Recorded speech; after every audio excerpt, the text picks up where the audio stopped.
Hello and welcome back.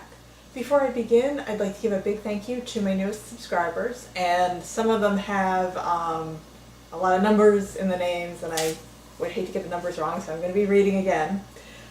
First, Space Cowboy NJ, then Savannah 141, Annie Santos 15, and The Rose 84509. Thank you all very much for subscribing. I really appreciate your support.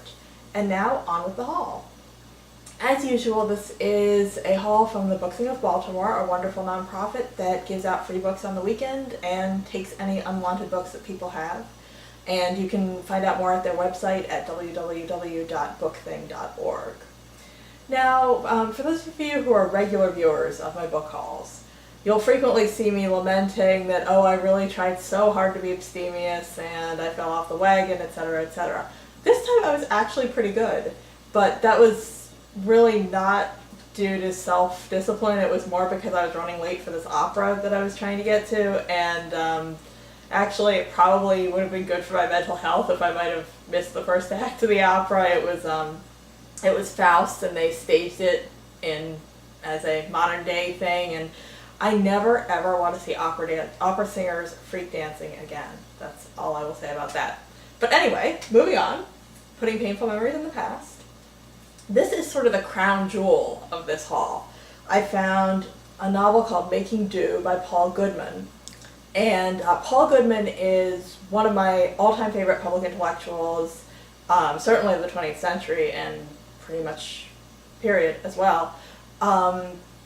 He's one of those people whom I certainly don't agree with absolutely everything he says, but sometimes he just writes things that I read them and I'm like, yes, this guy gets it. And unfortunately, I don't know that he's that obscure. I mean, his most famous book, Growing Up Absurd, I think is still pretty famous, but a lot of his books have fallen out of print, or people just aren't really reading them anymore, so they can be a little hard to find. And my favorite of his books I've read so far is 5 Years, which is a memoir, or sort of memoir, sort of more impressionistic memoir essays. Really good book though, well worth tracking down and reading. But anyway, this is a novel of his. I've never actually read any of his fiction, so I'm looking forward to giving it a try. And then I got Here Comes and Other Poems by Erica Jong. Now, I have not even a checkered history with Erica Jong. I hated Fear of Flying, and I've read a little, I've sort of dabbled in her nonfiction, and really did not like any of that either. But I read one of her poems in some sort of anthology. I think it was like a women's liberation anthology from the 70s, or it was quoted in some nonfiction feminist book. I don't remember. But I thought it was pretty good, and I figured I might as well give her poetry a try. Maybe I'll have a different experience with that. And then I got Fierce Creatures by Ian Johnston. I tend not really to read movie tie-ins, but this is written by Ian Johnston, who co-wrote the screenplay for Fierce Creatures. He co-wrote it with John Cleese. And I love Fierce Creatures. It's not really a sequel to A Fish Called Wanda, but it basically has the same cast and was created by the same people.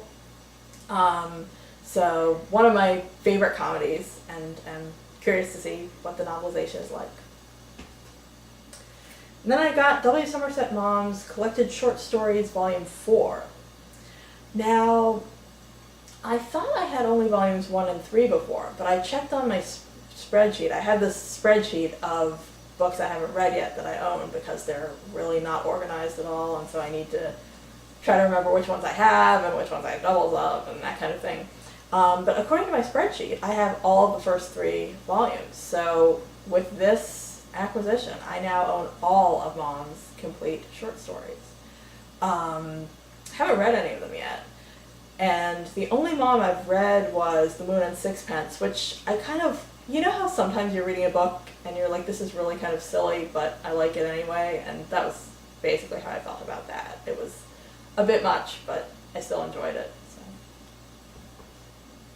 And then I got this novel, The Violent Land by Jorge Amado. I've been curious to check out Amato's work, and I especially wanted to read one of his earlier, more political novels, which this one is. And then I got Hercules, My Shipmate, a novel by Robert Graves. And again, if you're a regular viewer of these, you know that I am always saying I'm not a big fan of historical fiction, etc., etc.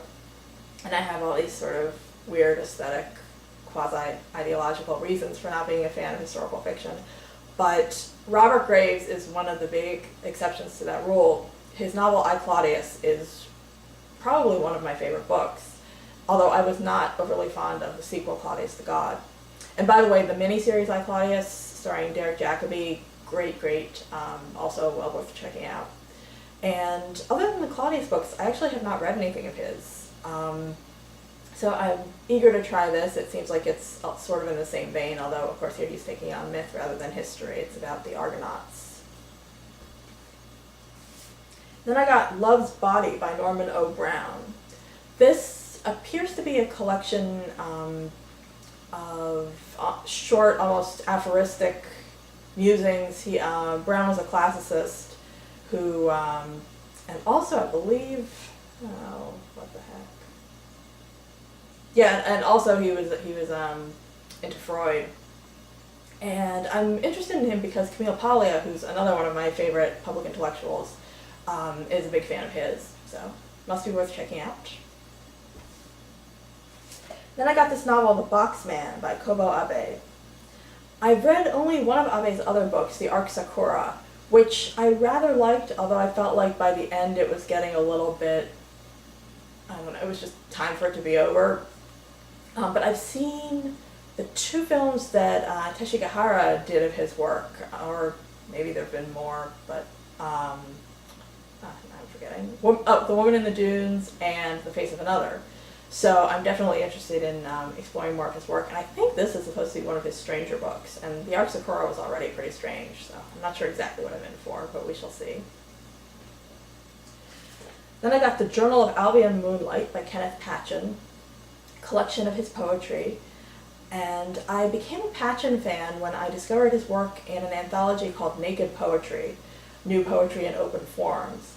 And of course I'm now forgetting the names of the editors. I believe actually Philip Levine was one of the editors of that anthology. It was an older anthology, 1970s I want to say. But I discovered some really interesting poets whom I just had never heard of before, and Patchen was one of them. And next is Was, a novel by Jeff Ryman. This actually appears to combine some of my biggest literary bugbears. It's part historical novel. It's also based on The Wizard of Oz. So I have this thing about not necessarily liking books that are, by a different author, or how shall I put this, that the author writes a book that sort of twists or incorporates ideas from a classic novel by another author. I mean, that's just not a favorite genre of mine. And also, Jeff Ryman wrote a novel called Air that I had heard great things about and wound up being really disappointed in. But I've heard this is really, really good, and I do love The Wizard of Oz, both the books and the original film, so we shall see. It's worth a try. Then I got 1977 by David Peace. This is the second book in the Red Riding trilogy, and you may recall a while ago I picked up 1974, which, surprise, surprise, I haven't read yet, but I figured it's probably best to collect the trilogy if I can. I've also heard that these are not necessarily all that great, but I don't know. Might as well see for myself. They look like pretty quick reads. And then I got Nip the Buds, Shoot the Kids by Kenzaburo Oe. I just love the title of this book, and I have been meaning to read something by Oe, although I have his novel Somersault, which looks a little, I don't know, the premise seems a little more interesting. This looks like it's kind of a Lord of the Flies retelling, which isn't really all that interesting. I mean, you put a bunch of kids on an island and they go crazy and are mean to each other. This is a surprise. But I do love the title, so this was, I guess, my sort of whimsical acquisition. And then I got We Don't Live Here Anymore, 3 novellas by Andre Dubus.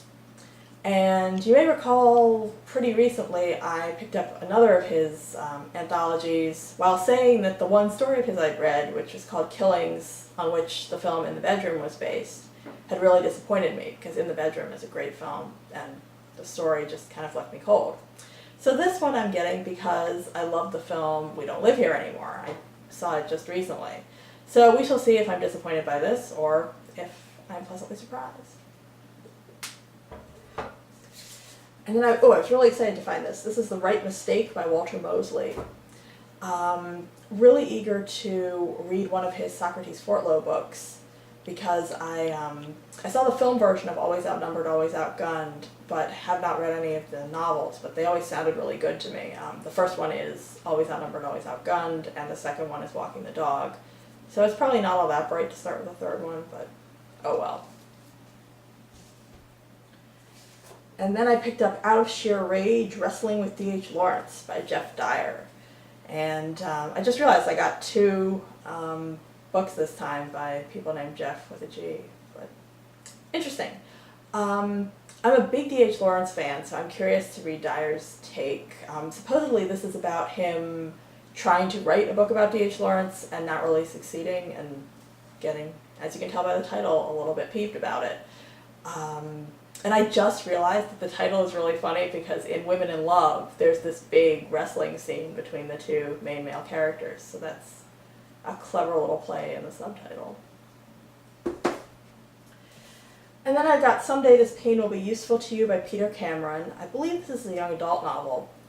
Cameron wrote a novel called The City of Your Final Destination, which I quite liked. Although that will go down in history as being so far the only Merchant Ivory film that I have not made it all the way through. Because I had just read the book when I tried watching the film, and the film was basically just, they put the book on the screen, and I was like, I just read the book, I know how this ends. So I may go back to the movie at some point. But anyway, Peter Cameron.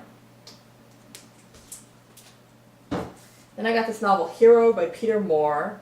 Angsty, gay, teenage superhero. I gotta at least give it a try, right? And last but not least, I got The Light of Falling Stars by J. Robert Lennon. I think I've talked about Lennon before. He wrote a novel called Castle that I really, really liked, and I'm looking forward to trying more of his work. And if you've made it this far, thanks for watching, and I hope you'll join me for my next video.